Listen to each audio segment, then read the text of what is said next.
Cut your downtime with the Bostitch twin blade utility knife. Multiple materials on a job site means multiple ways to cut it. For roofing products like tar paper, hook blade rules. However, it's not the only thing we encounter.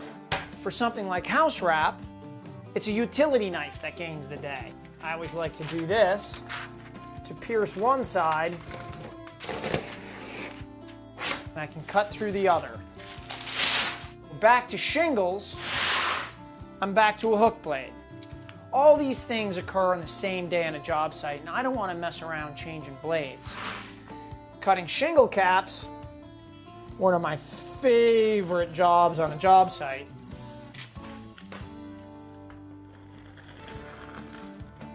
I can load the tool with all hook blades, I can load it with all utility knife blades, depends what I'm doing. That actually maximizes my output.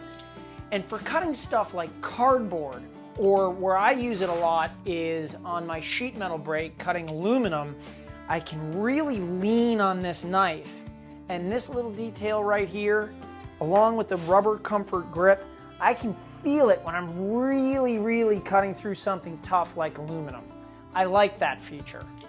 Changing these blades is a snap.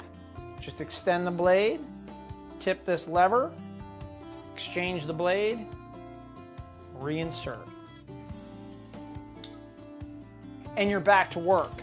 Blade storage is excellent. Right here in the blade storage compartment on the bottom of the tool, I've got room for 9 hook blades or 9 utility knife blades. It snaps together, no problem. I'm not messing around with it. And really, that's the point. Tack on a 100-year warranty, and that's Bostitch making pros more productive.